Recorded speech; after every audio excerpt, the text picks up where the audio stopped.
bevo.com.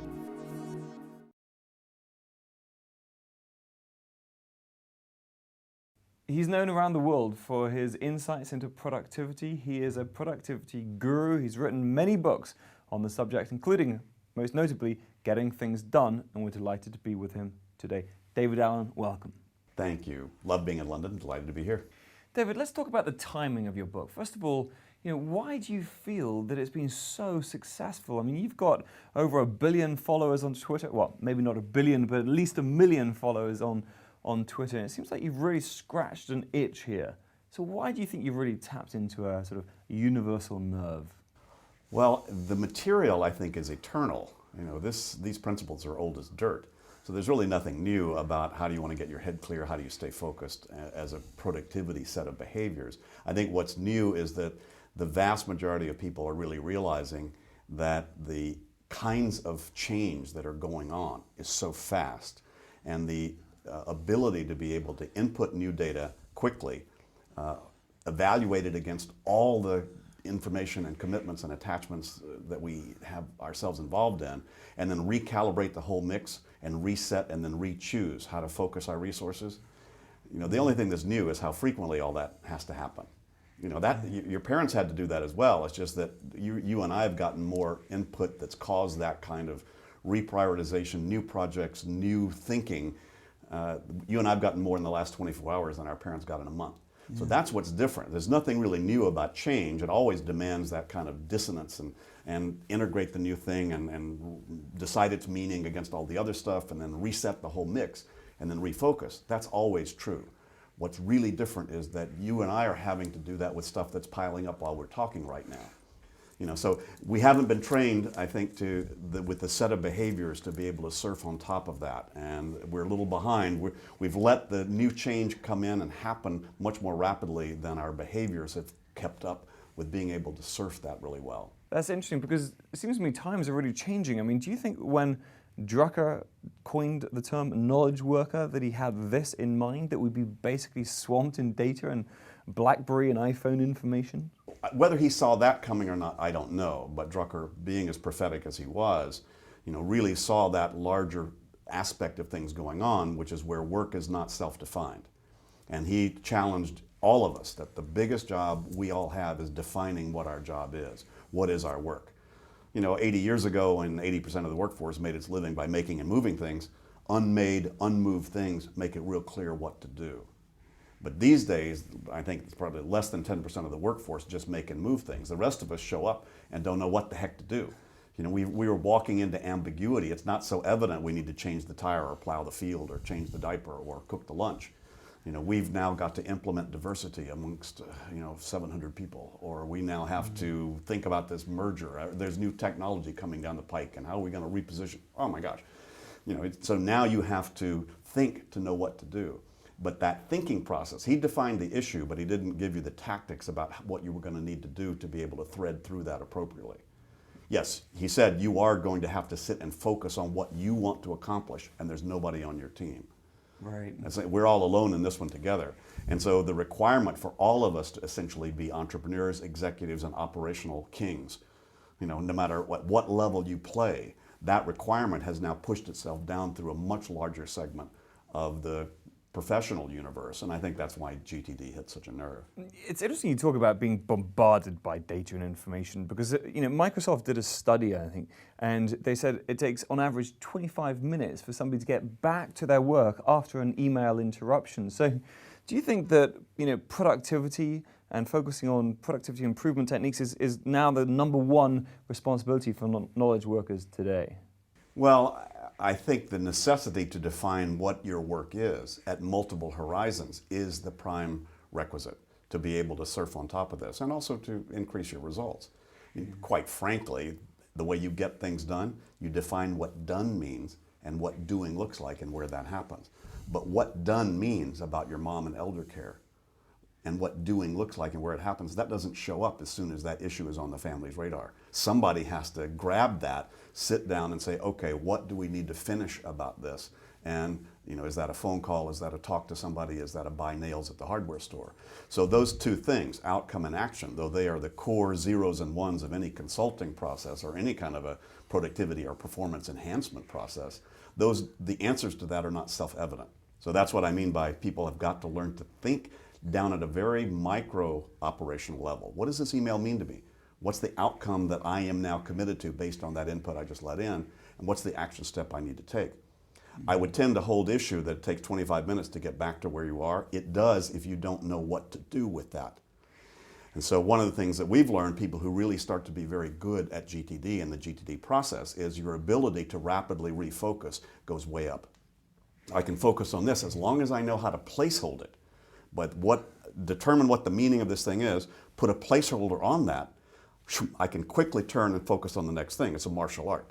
Like a martial artist that fights 4 people at once doesn't fight 4 at once. It's one at a time. But very quick recalibration and very quick refocus. So that is the skill that GTD brings, or the behavior set that you can get much more elegant at, is the ability to go, oh, thank you, Anthony, I appreciate that input. I make a little note, drop it in my own in basket, and I truly walk free from that. If I don't trust my own ability to capture that and put an appropriate placeholder for it, relative to what it potentially may mean to me, then when I turn and walk, you walk with me psychologically. That's why people have such a tough time, quote, multitasking, is because they truly are trying to multitask because they can't let it go. Their brain knows whether their system is keeping track of it. You can fool me, but you can't fool your own mind. It knows whether or not it can trust, it can let that go. And what GTD does is it gives people that sense of confidence that I can trust my own systemic process for being able to manage lots of potentially meaningful input, placehold it appropriately, trust I'll loop back around in the appropriate time, and then you can handle lots of stuff and surf on top of it without feeling eaten up by it. Yeah, because we all understand the case for the individual to focus on performance and productivity habits. For example, Michael O'Leary, I understand, was fed up with the traffic in Dublin. Michael O'Leary from Ryanair, he was fed up with the traffic in Dublin, so he basically changed his limousine into a registered taxi so that he could then go into the bus lanes to get to where he's going quicker. So we're obviously all under a lot of pressure to get things done. But let's talk about it from the organizational perspective here. Why should an organization really prioritize productivity systems like the one that you have? Well, if performance and performance improvement is strategic, then anything that's going to increase performance or get out of the way of their ability to increase performance is going to be a strategic thing to do. And every person has walked into different organizations. Some click and some don't. If a whole organizational culture begins to buy into the GTD best practices, that is, everything is captured that is potentially meaningful, nothing's lost.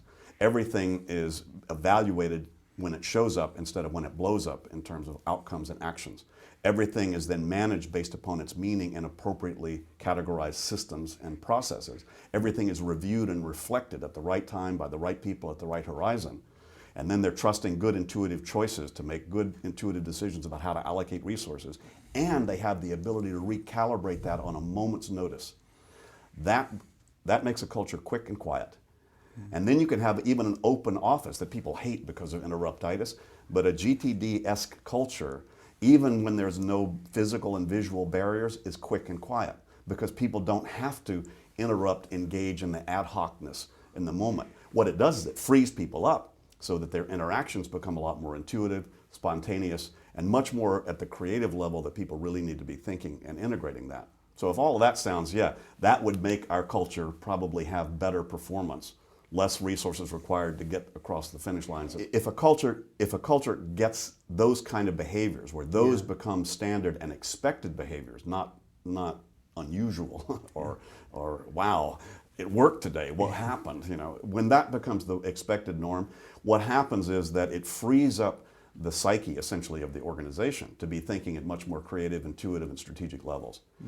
Every professional I know, at least mid to senior level, would give significant body parts just to be able to have an hour a week to be able to focus creatively and strategically on what they really think would be the most important thing for them to focus on without being distracted or having the interruptions prevent them from doing it.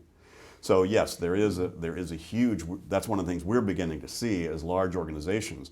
Though our approach tends to be from the ground up and from the individual out, there are instant ramifications for that when those individuals particularly are key individuals in the organization, and when their departments and divisions tend to be highly leveraged ones, when those folks start to operate as a group, so you don't start meetings without going, wait a minute, what are we trying to accomplish? You don't end discussions without clarifying, what's the next step on this? What did we just decide? Is this yours or mine? As simple and common sense as those sound, oftentimes that is the biggest issue in organizations, is the lack of outcome clarification and the lack of ownership. Yeah. Because the bigger things get, the easier it is for these big amorphous, well, we should and I think we need to, is to just wind up in the meeting room and nobody walks out with any kind of execution capability. So GTD is actually providing a real-time, in the real world, execution methodology of best practices. And execution's been a sexy business concept for now quite a while, but how do you actually make that work? It's messy. You have to get down in the weeds, you have to roll up your sleeves where the stuff really happens, which is at the computers and at the phones and at the meetings and at the face-to-faces. And the content that needs to be driving and be moved in those down at that where the rubber hits the road level has got to be clear, it's got to be focused, and you can't have a lot of numbness or hyper busy work, which are usually the symptoms that somebody's being driven by just the latest and loudest. That's interesting, David, because as you know, Larry Bossidy wrote a book called Execution. It's a fantastic book about actually delivering results. I suppose your book is similar to that in the sense that it's very much about delivering results on a daily or minute by minute basis. Is that right? Right. If you're going to change anything, you have to change it at the behavior level where the action really takes place. And the action really takes place that says, gee, at the phone, what do I need to do? What do I need to do about this merger or acquisition? What do I need to do about this key economic issue that just landed in our plate? What do I need to do about this intelligence we just got about our competitive disadvantage that we're now at given the technology that showed up this morning?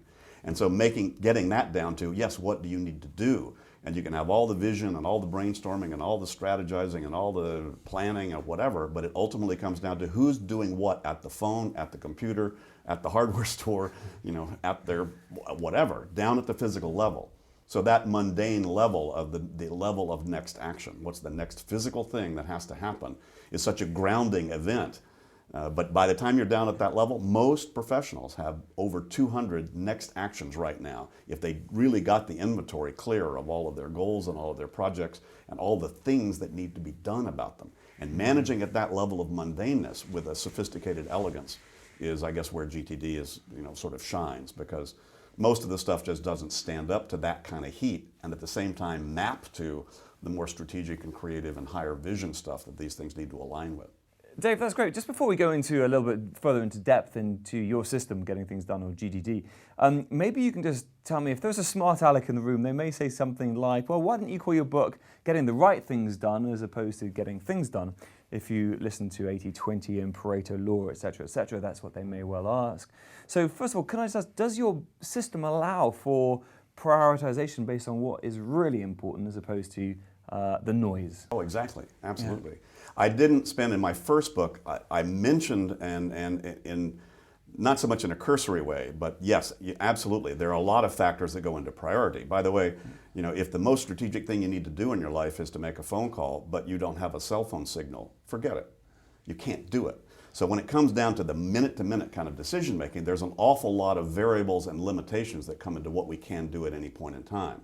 The prime driver, obviously, is what's the most important thing. And by default, everybody's only doing one thing at a time, so then you're not doing everything else. So everybody's constantly making priority decisions all the time. Yeah. And in truth, if you're not really working on what some part of you is internally or more deeply committed to be doing, you will feel out of control. So the GTD aspect says, well, look, why is that on your mind? So even the very simple GTD principles actually can be applied and need to be applied to identify the things that are pulling on us. And that may be a strategic vision. It may be, I don't feel like I'm lined up yet with my life purpose. I haven't really shown up yet. Oh, great, let's write that down. Throw that in your in basket. I need cat food. We'll write that too. So we're kind of equally respectful and irreverent on the front end about how do I get control by identifying the things that I need to apply the thought process to. But once you've done that, then making decisions about how you allocate resources absolutely have to take those into account. That's why my last book, by the way, spent a lot more time on the horizons of focus, the 6 different horizons that we all have commitments in. And those become more and more subtle to begin to identify, but they're equally important in order to be able to keep control of your life and where you want to be. And that's where you're talking about sort of being on the runway and then being up to 50,000 feet and the various phases in between. Exactly. Which is brilliant. You know, I had a good example. I had a very, very senior partner in one of the big consultancies was saying that his most, the way he described what he got out of GTD as he began to apply it, he has a very spiritual orientation in his church, so he thinks a lot about sort of in a ministerial way in terms of being a manager to his people and helping people. He's a good guy. But he said the fascinating thing was it allowed him, he could be dealing with one person that he needed to be very hand-holding and very supportive of, and 20 seconds later be on the phone talking about the strategic plan, and 2 minutes later, realizing he needed to call on an airline reservation, and all of that equally was able to be done with a clear head without having to spend a lot of effort to shift gears. So the ability to be able to shift to the horizon of your focus and to be able to, as I had mentioned earlier, to be able to create placeholders for your thinking appropriately, trusting that you're going to loop back around on that strategic plan and on that trip with the airlines and all these other things that we move these things forward with and think about. That's a great feeling to know that you've got a systemic way to be able to both capture that, make decisions about it, and then park the results. So then you walk free. So in that way, you can be totally buried at all these different horizons and truly have nothing on your mind except whatever's currently on your mind. And that's a lovely place to be. Great. Now if we can delve into GTD and specifically, maybe you can just start with what are some of the fundamentals of the GTD system? Keep everything out of your head that has anything to do with commitments that can't be finished in the moment. Sooner than later, make good operational decisions about what exactly those things mean to you. That is, specifically, what is the outcome, if any, you're committed to, and what is the action step that needs to be taken to move toward closure on it. Park the results of that kind of thinking in very appropriate personal systems so that you see what you need to see when you need to see it, in terms of being reminded of things you need to be reminded of and that are relevant to getting things done in your life. And build in a constant reflection process, at least once a week, building in 1 to 2 hours where you step back and take a look at everything at all these relevant horizons. So some part of you can essentially bring up the rear guard and get on top of it again. So as I understand it, a lot of people only make a list when they're in a crisis, and it's probably a little bit too late to be making a list then. But so in your system, nothing stays in the head, everything goes into a list of some form. Well, there's a difference between the first stage is to capture, and you don't want to organize or analyze that. You just want to capture it. So yes, you do want to capture those ideas into a trusted bucket. Now, most people capture it in their psychic RAM, which is a terrible office with limited space, and is not going to feed it back to you appropriately. So you do need to capture it. That is, you need to externalize what those things are. And you need to be able to have the freedom to let that rest, but not too long. In other words, you don't want to have to answer the phone at home every time the phone rings. You want an answer machine to capture that. And then when you're ready to then access that information and make decisions about it, then you run it back. So exactly the same principle is at work there. I want the freedom. I don't want to stop any idea process at all. I want every single idea in the world. That's why I have my little note taker wallet that I carry with me, because that's where probably 80% of my life starts, is with a harebrained idea that starts right here. I have no idea what's on here. And 90% of these, the next day I go, what? Are you kidding? But the 10% that are on here, in other words, nothing is missed. So I over capture. But that's not a to-do list. This is just raw stuff for them that some part of my creativity had the freedom to be able to identify and capture. This is a CEO tool, by the way. It's called somebody else will do something about this. Just let me think and be a visionary. That's that. But then the COO part of me will wake up tomorrow and go, wait a minute, what exactly is that? What do I now need to do with that? So the capture function gets it into the funnel to begin with, and that's a critical first piece. And you're right, most people don't have that habit. Most people still have over half their life in their head in terms of where they're trying to keep hold of that stuff. So that's the first step, but that's very different than having lists to organize the results of actions that come out of thinking through what's on here. So the second stage cannot The only system that can do the second stage is your mind, and that's make decisions about what this means. So there is no software, there is no hardware, there is nothing other than your own internal intelligence that can decide this note here. Is that important? Is that not important? What am I going to do? No software will do that for you. So the second stage, which is to clarify or specifically define the meaning of what's been captured, only can be done by the senior team once it throws all the stuff up on the wall. It can only be done by you, looking at the note you wrote. But then the conclusion of that says, I need to make that phone call. I need to call this guy about this thing. Okay, now if I don't call him right then, sometimes I may just call him right then. But as I'm looking back, it's a call I need to make, but I'm not going to do it right now. That's when I need to go to stage 3, which is then organize that. And that is where good systems and good tools come into play. Because the tools that can then hold and placehold remembers and remind, your mind can hold 7 things plus or minus 2. And you got over 200 to keep track of if you've even defined what those are. So there's no way you can do that without a tool. Any tool works. So you can use paper, you can write it on your arm, you can throw it in folders, you can use software. Any of those things work as long as when I'm at a phone and I have time, show me a list of all the calls I need to make. And you can see that on an iPhone, you can see it on a piece of paper, you can see it anywhere. As long as you have that, when you have a phone and when you have time, you will then see the 10 or 15 phone calls that you've told yourself that you need to do to be moving things forward in your life in that way. So that's stage 3, which is just making sure that you've got good categories to park the results of this thinking so that it's accessible to you when and where you need to see it. Yeah, because I've been using your system for a while now. One of the things that's got greatest impact for me, obviously, is the project list that you talk about is so critical. So can you how do you define project again? Project is very different than a to-do. A project is the end result, an outcome. Any outcome you're committed to finish that takes more than one step to finish it, that you can finish within a year. Right. So buy the company, get a new set of tires, hire an assistant, get a dog, look into going to Spain with my girlfriend. Those are projects. Those are all fit that category.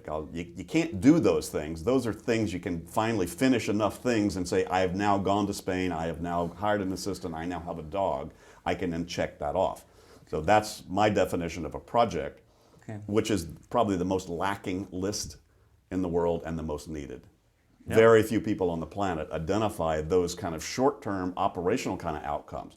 A lot of people have big visions and big goals, and a lot of people have buy cat food kinds of lists, but not many people have that list, and that's a real critical list to operate from. Okay, so I understand. So a project basically is anything that's got multiple actions on it. It could be find dentist, get married, change job, find a new boss, any of those things. You think of it as, look, I need to put some stake in the ground about that outcome because I'm going to be involved in 60 billion other things. So I need to make sure I've got a stake in the ground about get married, get a dentist, go to Spain. I put that stake in the ground. Yeah. And I know at some point I'm going to come back around and go, I'm not there yet. What's the delta between me and that stake in the ground? I got to call this. That's right, I got to call the traveler.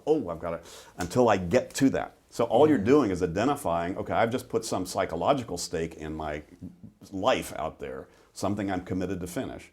Yeah. I just need to keep track of that until it's done. So when I've got this project list, I understand that I should do a weekly or however often I want to do the review. I should go to the project list and I should think or see what's the next action for this project. And then we create the next action list, which I understand is another central tenet to your management system.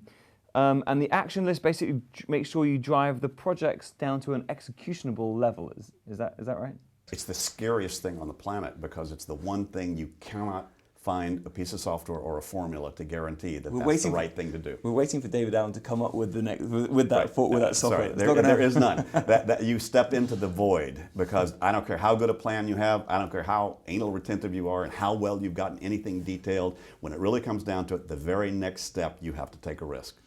Is calling Fred really the next thing that needs to happen on this? Is talking to my boss and getting clarity about what he or she meant, exactly what I need to do next. So getting it down to, it's kind of like putting putting yourself on the line to make an action decision about anything. And people avoid it like the plague.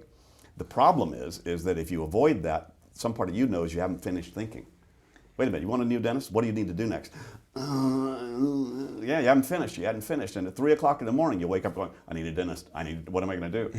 And so you have to shut that monkey up. But the only way you can do that is to actually finish the planning. And finishing the planning means I've got to get it all the way down to what's the very next allocation of resources that has to happen and where does that occur? And that means, translated, what's the next action that needs to be taken and who's going to do it and where is that? Is that a call? Is that an email? Is that a talk to somebody? So making those kinds of decisions actually finishes your thinking about things. What people don't really realize is that if you actually determine what the very next step is, even on the biggest, most ambiguous kinds of projects, there's a part of you that goes, we at least now know what's next. I don't have to continually be thinking about it. Let me take the next step and then see what shows up. Not that you shouldn't do forward planning, I'm not saying that, but there's so many organizations and so many meetings and so many things that go on out there where people don't clarify what the very next physical action is, and the thing is still very incomplete. And everybody walks out with this vague sense that something probably should be happening, I hope it's not me. And that is the kind of angst that then starts to pervade, organizational life out there. So, with that kind of behavior, when you start to build that in, you just don't let things lie along very long without going, well, wait a minute, what's the next step here? That becomes second nature, but we don't seem to be born doing it.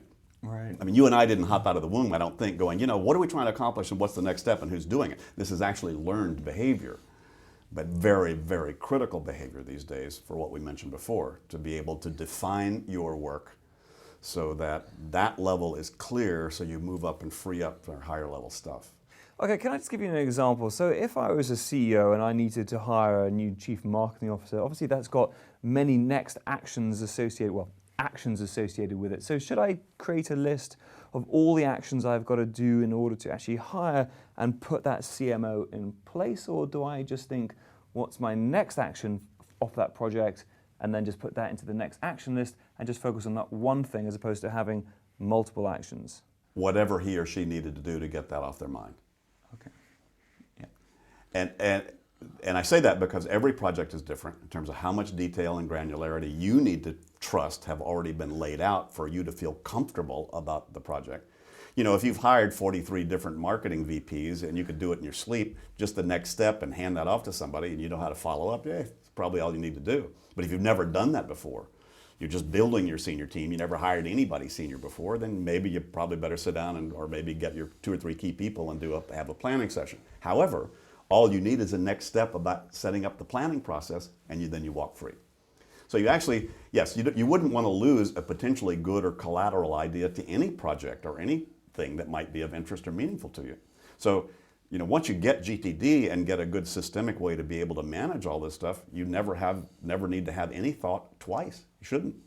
It's a huge waste of time to have the same thought about the same thing over and over and over without making any progress on it. Absolutely. So even if it's not the next action, but it's a potentially meaningful idea relevant to my vacation in Spain or hiring a VP, I want to be able to capture that thought and make sure that gets placed in the appropriate place, so when it's time to be thinking about the vacation or time to be moving forward on getting VP, I have that collateral information available to me. Brilliant. So you've got a brilliant idea, whatever that is. That goes into the in-basket. That then gets filtered later when you've got time to do that. It goes into projects or action or whatever that would be, a reminder. Exactly.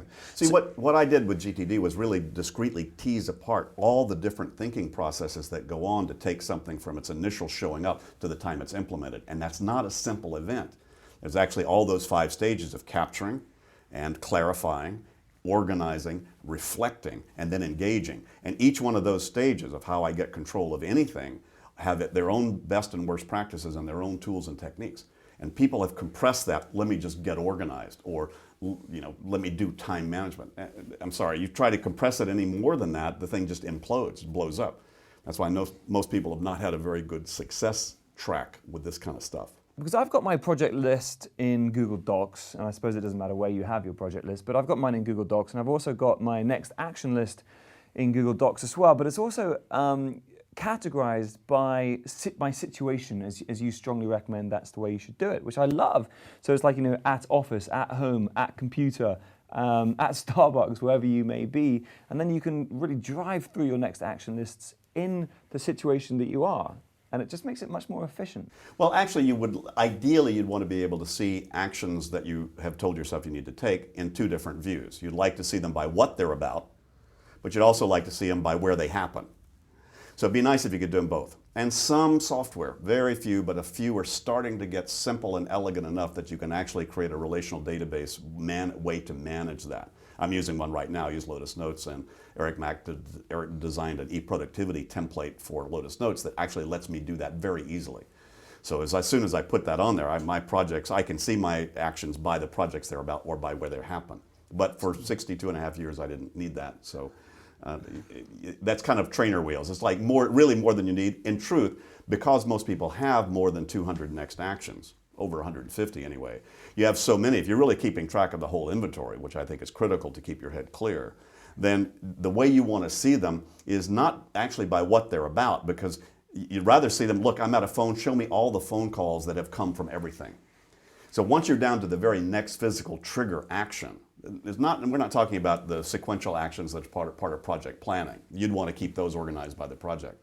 But once you see what's the kickstart on this, you actually want to see that by where you are. Because think about it, if you only organized your actions by all the projects they were about, then every time you got to a phone, you'd have to look through all your project notes to find all the phone calls.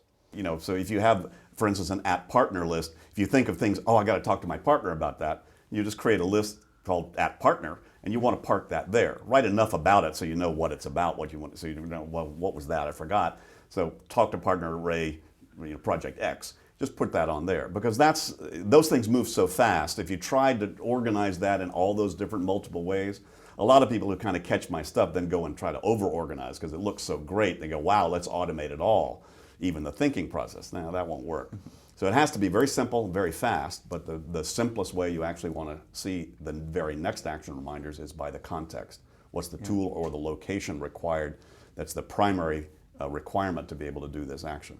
Yeah. So you've got one @shops, because I found the @phone one brilliant. As you said, I just bang through my phone calls and get it out the way. My head's in the phone call mode. I just make the phone calls. Sure. And the common ones are @phone, @home, @computer. I split @computer in the ones that require me being online because I'm on planes a lot where I'm not online. So don't bother me with that list. That's a huge list, by the way, of next actions right now that I need a good web connection to be able to take the action about. So I want that as a discrete list when I've got a good web connection. So there's lots of ways you can customize this. I even know creative writers that oftentimes, and there have been times when I've done this too, where I had a number of writing next actions, creative writing things. I need to draft this essay, I need to finalize this document or whatever. And there was a certain time in my work where I needed to isolate the writing next actions because I needed a certain kind of frame of mind. So it was more like a psychological context that was important, because I didn't even want to look at those when I'm just moving fast and I just want to crank through stuff. I need some discrete time to be able to sit down and think in a very different creative modality. So I created a set of actions reminded about there. So again, if you get the idea, that's the way I want to see them when I'm really cranking out there. To back this up, Anthony, I guess the bottom line principle to let people know about this is that the mistake most people make is they assume because I can think, I don't need to think now. And then they throw themselves out on Monday morning into the world, and when you walk into the world and the fire hose of reality hits you, bam, bam, bam, bam, bam, bam, bam, you don't have time to think. You need to have already thought. What you do have time to do when you step into the maelstrom is to make quick, intuitive choices off the widgets you've already defined that need cranking. Wow, I just finished this meeting early and I've got 8 minutes before my next thing. Whew, what could I do? Let's see. There's a phone. I could make that call in 4 minutes. Boom. But what you won't do is if you only had 8 minutes and you're kind of toast anyway, you're not going to sit and go through the collect and process. That needs to already be done. So building in time where you're processing, and it's going to take most people an hour a day just for new incoming input to be able to capture it and make decisions about where it goes. And at least once a week you need to take a couple hours and back off at a 10,000 foot level to be able to see the whole game. Once you start to do those as second nature, then it's a whole lot easier to then navigate out there without feeling like I'm behind the curve. I'm on top of it because I've already finished the thinking. I finished the thinking that was required. The biggest stress people have is they know they should be thinking and deciding about stuff that they haven't finished thinking and deciding about, and that's falling around like dirt, in their I don't know. It's just, and most people have been in that so long they don't even know they're in it. Yeah. Most people, I have a marketing problem. As I solve a big issue, most people don't realize they have till they get rid of it. Yeah, because I must admit, I didn't realize I had any problem at all. I thought I was perfect on all this stuff. And then I realized, in actual fact, there are significant ways to improve the systems. So let's just talk about one of your systems, and that's the calendar. I've read your book, and I understand that obviously I am abusing the calendar, or I have been in the past. So can you just tell us, you've got some golden rules as to how you should be treating or working with your calendar. Can you just share some of those with us today? Yes, the calendar should be basically for day and time specific information that you want to know and be reminded of, and not some sort of ongoing to-do list. Gee, I'd like to, and I need to get done by that. Wouldn't that be great?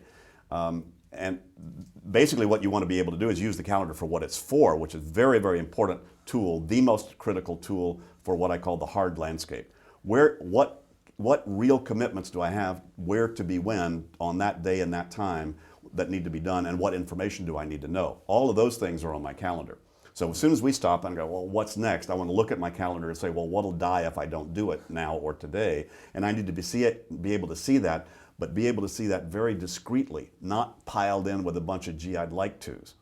So I need to have a very quick way to see the hard landscape. Then as soon as if I have discretionary time, I may not have any more booked meetings, but at that point I go, okay, now what are all the other options? That's where I turn to, as you know, I recommend keeping all the other actions you could do on virtual lists called do them as soon as I can. Many of them have time sensitivity, but if they don't absolutely have to be done today, then they need to be on okay, here's calls I need to make, here's things I need to do with the computer, here's errands I need to run, here's things I need to talk to folks about. Yeah. And if they become day specific, sometimes they do as time marches forward, then those will go on to, that has got to be finished today because otherwise it can't get done at all if I don't do it today. Right. Then they'll get moved onto the calendar. But the calendar is really sacred territory, but it should not be held for all that other stuff where you need to have probably 95% of most people's lives and commitments don't go on the calendar. They need to go on as soon as I can get to, as a kind of virtual list that it's not rewritten. It's just constantly available to you as you have discretionary time.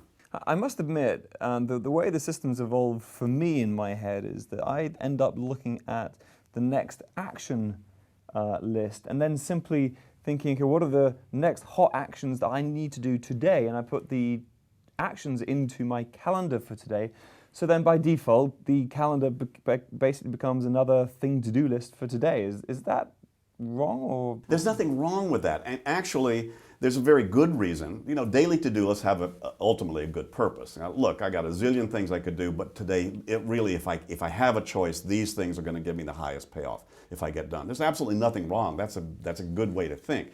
The biggest problem is most people are only thinking about what's right in front of their face right to begin with. They're not aware of the 95 other things that are also equally important. So they think because they're looking at it, gosh, I really want to get that, and they put that on there. And then 5 minutes later, they run across the 16 other things. Oh gosh, I want to get that. Then they put that on there, and they totally blow the heck out of it. Not only that, the best laid plans of mice and men these days, you lay that stuff out in the first 5 minutes, and 13 emails of one boss out of control just blew the heck out of what you thought your plan was going to be for the day.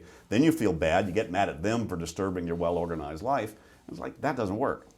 So actually, the one piece of software that I found, because I helped Eric design it, the eProductivity that I'm using, what it is you can actually drag the discretionary actions, in case I get time, you can drag those over a today button. So you can look at your today button and see, but it's a temporary daily to-do list.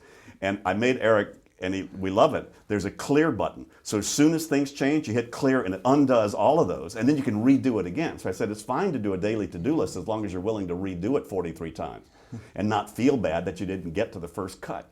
That is so old, that is so, 1999 is try to think that you could create a daily to-do list and have it be actually viable and vital in terms of the real actions you need to take during the day.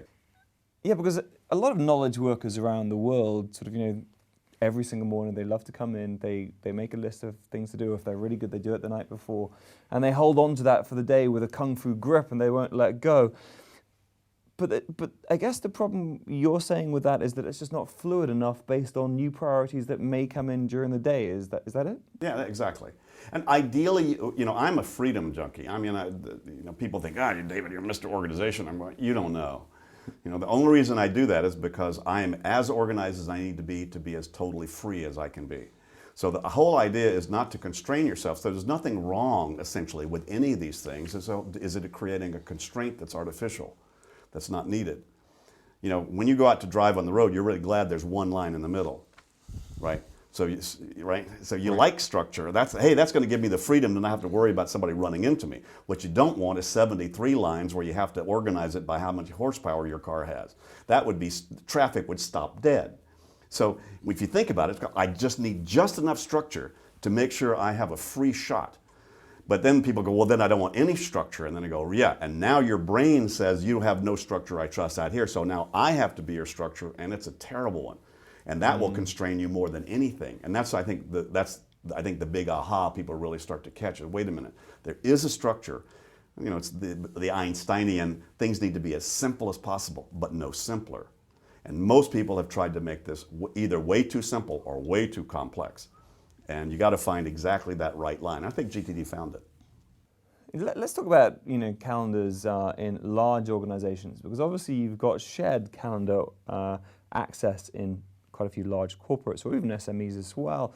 And one of the companies I used to work for, I used to go in and I used to know exactly what my priorities were for the day. I blocked out time, and then suddenly I find that, I don't know, my accounts department has put in a whole 2 hours schedule for me. I had no idea it was in there to go over my receipts. So when you don't have necessarily 100% control over your calendar, what's your advice there? The biggest thing there is, first of all, is should they have control over your calendar?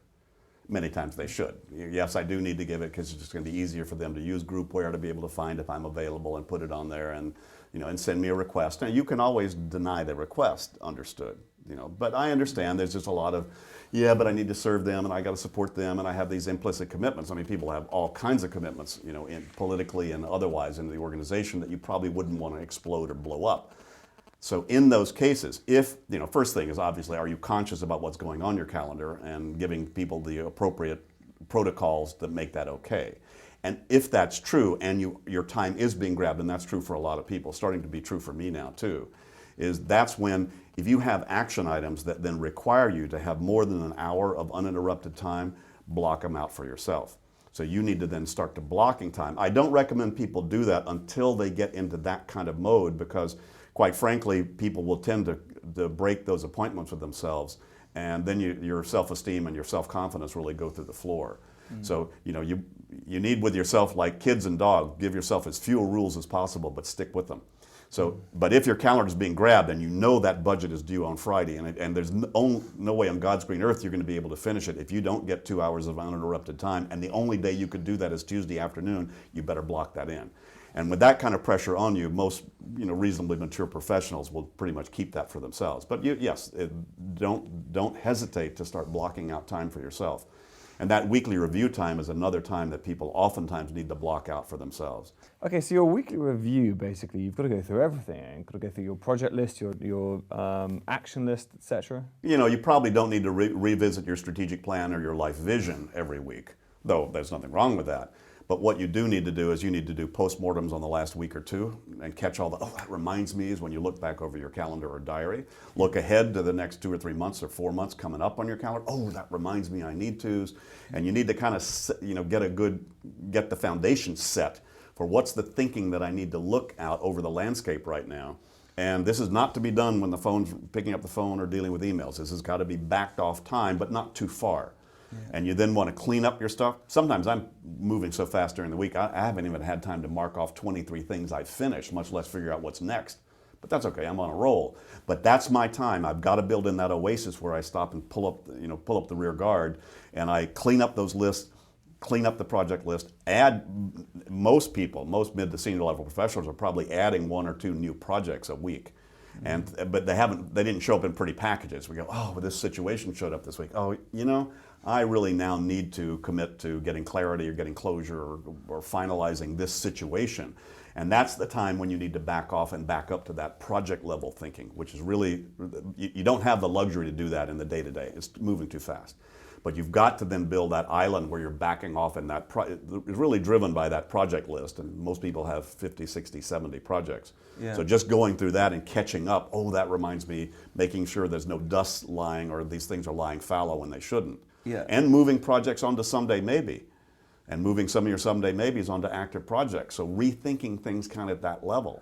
So your sometime maybe list could also be projects, but you're just not going to get. They're not sort of urgent. That's how you feel. Because I've got about 200 projects on my. Me too. Some of the, but probably some of mine need to go to my someday maybe list. I guess. Well, the world changes, and what you think is hot today, next Monday is either going to be hotter or not so hot, based upon what else is showing up. And again, kind of retrenching. Both psychologically as well as just operationally with where your commitments are and your placeholders for things and things you need to be reminded of. Most people just live a whole lot more of a complex life than they realize. Yeah, and the last place you want to have that complex life, I guess, is in your head. It's going to be a pretty cluttered space. So just in terms of what, on a minute-by-minute basis during the day, what is it that you should be reviewing most of the time? Which document? Is it your tasks, your projects, your calendar? Which one? Well, first thing is calendars, called what'll die if I don't do it today. That should be the first thing you see. Right. And it's like, okay, all day's clear, or I got to keep looking at my calendar about 16 times today, given all the stuff that's on it. Second thing, if I have any discretionary time, would be then what are all the other actions I've got that are not specific to today, but I just need to do as soon as I can get to them. Yeah. And then, and then once you do all that, by the way, you keep in mind that there's what I call the threefold nature of work. The threefold nature of work says even when you've gone through the rigor and drill of clarifying all the projects and not the actions you have about them, that out of all that list, as you go through the day, there are two other things that may show up that would take priority over anything on those lists. First of all, is just the ad hoc stuff that shows up, the unplanned things. Yeah. And that could be good, bad, or indifferent. It's called, wow, I'm suddenly hungry. I need to go eat. That's not on my calendar. Or wow, this person just walked in. They're not on my calendar, but that's a cool person, and they're talking about some cool stuff, and I want to listen. I want to chat with them right now. That's unplanned. Or your boss walks in and go, here, this has got to be out by 5 o'clock today, and none of those are on your calendar. You have to do a real quick reassessment then of that new things, those unplanned, random things that show up, and assess that against all the other stuff that you pre-planned, and then say, nah, the new one's more important than any of that. So sometimes your whole day is not even on your list or your calendar because it showed up, surprise, spontaneous. Let me follow that. That rabbit trail moved over here. That moved over here. Yeah.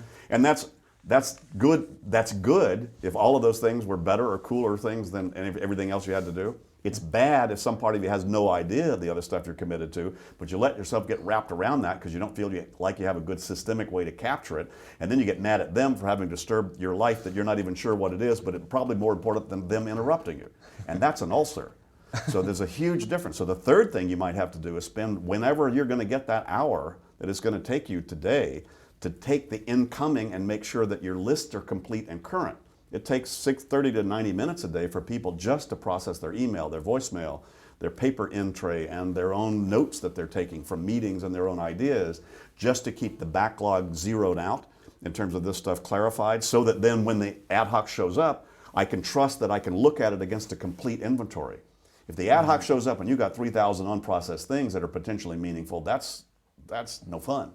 That's why if I'm not doing anything else, I'm cleaning up the backlog to zero because there's a surprise coming toward me I can't see. And when that hits, I want as absolutely little backlog as possible, trusting that I can renegotiate in just a few seconds against all the other planned things and say, that's better. Then I can give you my full attention, even if you weren't expected. And David, let's just say, for example, let's just paint the scenario that I've just been given some MBOs by my management by objectives by my boss, and these are going to be incentivized because they're performance-related pay objectives. And so where would these go? Would they, let's just say there are a 3-month timeline, would they go in my projects, or what would you do with them? Well, probably objectives would be, for a quarter, would be more what I'd call 30,000 feet. That was going to be a goal or an objective. It could be defined as a project. It's just a vocabulary that says how complex or big is this thing. So generally speaking, your quarterly objectives are going to be based on annual objectives or goals. And those might be a subset of your goals for the year. Okay, and this quarter, toward that, we want to achieve X, Y, Z. You could take any one of those as a project. It doesn't really matter. What matters is that you look at that thing as often as you need to look at that thing, determining that I have all the appropriate action items determined on all the moving parts, and that it's moving along at some appropriate pace. So it really doesn't matter whether it's your life purpose or get a dog or at what level the horizon is. Yeah. What matters is that you're looking at what that thing is as often as you think you need to get it off your back. And what about email? Is this just another vehicle of information data that slots into your system quite well? Yeah, I mean, what's bizarre and what people should stop doing is thinking of email as any different than notes they take, the answer machine. You know, most people I know, they get out of their comfort zone if their answer machine at home light has been blinking longer than a few hours. Why don't they feel that way about emails? I don't know. Because there's absolutely no difference, but you need to build in that sort of raise of standard internally where you're feeling uncomfortable with unprocessed, unclarified meanings inside of your backlog. Yep. And obviously you just have a lot more volume on email than you do in your voicemail, but it's the same principle and the same techniques apply. Just one thing that you mentioned in your book, a very specific thing, was EOM at the end of a sort of, rather than putting a big long subject, email in your text, you just do it in the subject line with EOM at the end of message. Sure. That helps a lot. Thank yes. you for that. That's You're welcome. Well, it's funny, a lot of the tiny little tips and tricks that sort of raised up like cream out of the GTD thing, it's worth the price of admission, just the 2-minute rule. If nothing else, as well as just some of those other things that just came out of, once you start to work this, you say, wow, how can I get this as efficient as possible so it's not taking up any residue or adding any residue or taking up any extraneous energy. David, if we can talk about this, the 2-minute rule, just so we can understand that, because there is a lot of value in it. So if I understand it, something is coming towards me, a thing, a stuff, or just a project, a task, a colleague. What do I do? Once I've mastered your system, what's the process? That thing comes towards me, where does that go? Well, keep in mind that when input comes in, first of all, I need to make sure that I've captured and collected the input in an appropriate bucket that has no leaks in it that I trust I'll review sooner than later. So I'll throw it in my in basket, make sure I'll get to my voicemail or my email. So it's landed in there. But then the next thing is I need to then determine meaning or process it. And that's when I'm asking if it's an actionable item. If it's not, I toss it, tickle it, or trigger for later review or file it. If it is actionable, what's the next action on it? And that's where the 2-minute rule comes in. If once I'm processing something, I say, the next thing on this is XYZ. If I can actually perform that action right then, in the context I'm in less than 2 minutes, if you're ever going to do it at all, if you're never going to do it, throw it away. But if you're ever going to do it at all, do it right then, because it'll actually take you longer to organize it and look at it again than to finish it when it's in your face. And in a high email environment, usually 30 to 35, 40% of people's emails, have a less than 2-minute turnaround, as long as you can type. Yeah. And so actually while you're then processing, you're actually finishing and completing and moving things forward a lot if you hold to the 2-minute rule. And that's as much as anything. People have told me, David, it feels like the 2-minute rule, once they started to install it, felt like they got an extra 6 months to their life. Yeah. Just because things, it's kind of like Teflon, boom, boom. Yeah. But the real key, this is the more subtle part, and I realize why the 2-minute rule is also so powerful and so popular, is because it starts to train you to make next action decisions when things first show up, so you can get rid of them if it's less than 2 minutes. So it trains the executive decision making right then. What is this? What's the next step? Because if it's less than 2 minutes, I want to do it right now. But at least it gets you to ask that question. And so many people just go, open it and go, huh, and they add it to their huh stack, which is I collected, but I'm still not deciding what exactly I need to do. And the 2-minute rule sort of trained people to, wait a minute, let me decide what to do. And if nothing else, it trains that executive thinking on the front end when things show up instead of on the back end when they blow up. But the key thing is you take the action during the 2 minutes when you're reviewing it, as opposed to when you're doing, for example, I wouldn't be doing my phone at the same time as having my email, because then I'd start, that's ineffective multitasking, isn't it? Well, yes. I mean, again, keep in mind, Anthony, you have to be very, very flexible with all this stuff. You create the rule so that you got a rule to break, but you want the freedom. You don't want to have any of this constrain you. So I just say, ultimately, get the GTD processes down. Both personally, get your organization to embed this so that there's a critical mass of people actually operating with these kind of behaviors, and then do what you feel like doing. Follow your intuitive hunches, because that's where your success is going to come from. GTD gives you the freedom to create creative messes. Excellent. And that's where your power is, and that's where your creativity is, and that's where your innovation is going to come from. But you have to start with a clear deck to have the freedom to make a creative mess. So let's just say, for example, I've got some habits, success habits that I want to make sure that I do on a frequent basis. Let's just say there, for example, to read industry magazines once a month or once a week, or to go off and join networking evenings or lunches, as I should be doing on a monthly basis. Where would they go as a trigger to remind yourself that you should be doing them? No, I'm looking at you because I wish I had an answer and I don't. I just don't have it. You know, that's the. I need to exercise regularly. I need to do more spiritual practices. I need to be nicer to my staff on a regular basis. I need yada yada yada yada. I need to practice Italian. I need to. What do you do with those? If I had the answer and that answer would get you to practice Italian and get you to do all that, I wouldn't be sitting here. I'd be on my yacht in Tahiti or wherever. I'd be able to do that. I don't really know. Those are the kind of things. It's a strange paradox because if you look at them, if you remind yourself too frequently, you go numb to the reminder. Yes, probably in general, the best thing to do is make a checklist of those kind of things that you get your assistant or partner or life partner or to get you to look at regularly and just ask yourself, how am I doing? How am I doing about this? There is a key there. There is a little GTD-esque key on that, and that is, if you're telling yourself I need to exercise more, a real good thing to ask yourself is there some project or action to take that if you did that project or took that action, it would potentially facilitate you feeling more like exercising regularly? For instance, for me, that oftentimes is clothes. I like to look good. So cool exercise gear. I need to get cool exercise gear. I have a project. I need to get a whole brand new set of running gear. Right. So now I have a project that actually is going to trick myself. If I go get the running gear, actually make that happen, or get a trainer, or research Italian classes, or whatever. So oftentimes there are some things to do to get done that if I get them done, they will get me to more consistently do some of those things I'd like to do just as greater habits until they get installed as habits. So, David, let's just say somebody's watching this in an organization and they're thinking, they really want to make their organization incorporate some of this stuff from GTD. What would be, taking your system into account, what would be the next step for them in order to incorporate some of this stuff? Well, GTD really should be framed in terms of performance in the organization. What is the performance? What's the needle that needs to be moved? It said, wow, if people were relaxed, focused, had their eye on the long prize, had a light touch on the helm, had the ability to be intuitively sensitive about all the critical details, moving all that forward and how to recalibrate that rapidly and deal with surprise and change flexibly and be able to stay on point.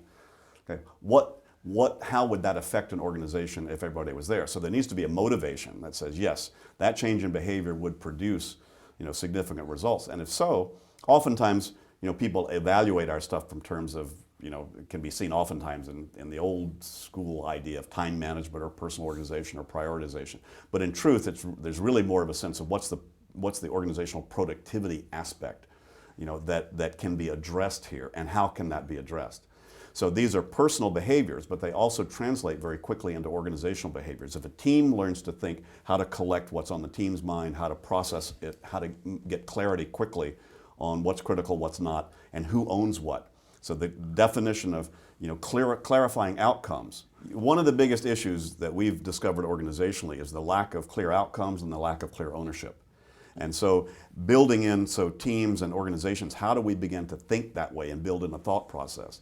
And there's lots of different ways. Over the years, we've developed, mostly driven by needs of clients, different ways that we can insert this education and these standards and these kind of behaviors in an organization. And again, they're not strange behaviors. Everybody writes things down and makes these decisions, but we have a way that we've developed to insert the educational process. Obviously, a lot of instructor-led. A lot of people at senior levels want instructor-led, and our senior people do a lot of that, sort of live instructor workshops where we do this. But then we have both telecoaching as well as online, performance support, huge library of information and support materials around all of this, as well as one-on-one individual coaching. That's how all this started. So I work one-on-one with very senior executives over a year's period of time, oftentimes to get them over the hump in terms of some of these behaviors changed, though we can do it in much shorter periods as well. We've also developed e-learning modules for this so that there's a GTD interactive learning process people can do on their own desktop, because now we're reaching global organizations that want to scale this all the way through different cultures, different languages around the world. And they need a way to be able to do that. So we're rapidly, producing more of those kinds of results.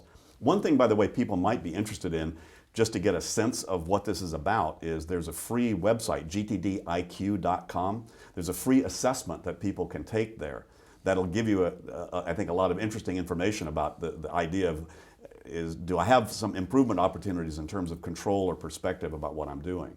So as people can taste this. So oftentimes the people in an organization that run across my stuff oftentimes will find a champion who's read the book or who's run across us in other forums, and then they want to insert us in there. Oftentimes we do this through line and senior managers who get this. Oftentimes this is done through training and development, and the people in management and professional and executive development track. Oftentimes we are considered a resource there as well. So there's lots of different ways to play. Our website has a lot of information about that. David, for chief executives that are watching, or wannabe chief execs that are watching, do you have any specific advice for how you can help a C-level suite executive be better at their job with the amount of priorities and multitasking, multifunctional approach that they need to take in their position? Interestingly, a lot of chief executives intuit a lot of these best practices and have them embedded already. The best chief executives I know are to some degree made of Teflon. Nothing sticks. It comes in, they've quickly learned to make good decisions about what needs to happen, and then how to offload the results of that thinking to trusted people and systems, which is basically a core GTD kind of best practice. So a lot of them got there because they intuited that best practice. A lot of them are highly frustrated because people around them don't. And so how do they then trust that the things that they offload are being handled and managed? That those people are looking at the right things they need to look at the right time. And each one of us, some chief executives say, look, I've made it, I don't need to go any further. And some chief executives who are into lifelong learning are constantly looking for how can I get an edge? How am I able to do this more? So all the chief executives that I've coached who've been interested in me coming in to work with them all have significant improvement opportunities, but they're little fine tunes. But oftentimes those little fine tunes can make a huge difference. The ability to be able to get a little bit more freedom in their mind, to have a little bit more creative time to be thinking strategically, or the ability also to be able to then multitask. Oftentimes when somebody has especially graduated into the CEO level, as opposed to being a little more mono-focused on an area of responsibility, now they have to see across a much broader swath of things and to be able to keep their finger and pulse on a much broader horizon around there. And sometimes their systems need to be upgraded to be able to manage that new level. Obviously, much of what happens and how their actions move forward are in interactions with other people. So how do they manage the agenda? How do they capture those agendas and make sure they get it on the plate? So the next time they talk to their EVP of marketing, or the next time they talk to the corporate counsel, what are all the things that I need to make sure that I go over with them? So even no matter how well they've delegated, and of course many of them have delegated extremely well, they still got their own 10 acres that they have to manage, that things are generated from within that, things come over that transom and land within that. They still have to then understand and rigorously apply that executive thinking process. What is it? What's the next step on this? What needs to happen to move this forward? Where does this go? And oftentimes understanding, being able to step back and see that view is a very, very critical thing to do, to build in that weekly review for a CEO, where they're backing off and thinking at a different level, because oftentimes that's where they'll make their biggest mistakes, is they lose perspective on what they need to keep taking into consideration as they're making those kinds of decisions. So anything that can support being able to handle the mundane things that they still are going to have to handle, and many times they'd rather handle better. Interestingly, some CEOs I've coached, once I show them, like, you're going to find it very useful to have an at-hand paper-based filing system that's very easy to use, so they can keep confidential stuff or creative things that they want to keep right at hand and know how to manage that kind of paper. Interesting, because many times CEOs, especially if they're moving up to the next level, where they're thinking about moving on to the next level of game, even perhaps semi-retiring and then being on 3 different boards and getting into some of the more creative projects and doing more things for NGOs or whatever they're thinking about doing, they then need to upgrade sometimes their own personal systems to manage that, because they don't have necessarily a lot of staff that are going to help them manage that. So it's very different, as you can tell, with each person. It's going to be almost as unique. That's the nice thing about GTD, is it wraps itself around the individual very uniquely. So it doesn't restrain or constrain you. You're really saying, where are you going and what are the little efficiencies you can build into your systematic thinking process, as well as your system, out here. How are you working with the computer, and how are you keeping track of projects and the bigger bullets, and how are you being reminded of what you need to when? And all that just can oftentimes be improved and shorn up, but it's really a fine-tuning. David, you've coached a lot of CEOs personally on productivity and focusing mechanisms. So is there a reoccurring pattern or error or weakness area in across the CEOs that you've actually worked with, that maybe you can give us now just one piece of advice that may answer a reoccurring issue amongst that specific function?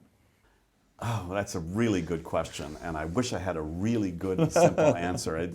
It's so unique. Each person is so unique about that. I mean, ultimately, I fall back on the basic keys, about GTD to begin with, which is keeping, as the psychologists call it, distributed cognition. Keep it out of your head. And the ability, I think, to have creative time for yourself. I think that's the biggest thing, not just CEOs, but most senior executives I'm dealing with, to be able to get the bandwidth to think at a different level and to be able to build that in so that they have an and so, they build in off-sites and they build in, peer group, off-sites where they can hang and chat with people, and the breakfast clubs and those kinds of things. Those are extremely valuable. But it's nice to be able to build that in as a systematic process even for yourself. And anything that you can do to be able to get more and better time to be thinking at a different level. And also, probably the biggest issue is how to be able to then transfer that as you train and lead other people. In other words, how do I also help them and assist them in being able to step up to the plate with those kind of executive skills? So, those are all fairly common things that cut across the board. David, I just want to say thank you very much indeed for your time today. We're all going to be better at getting things done as a result of the interview, so thank you for your time. My pleasure. Delight.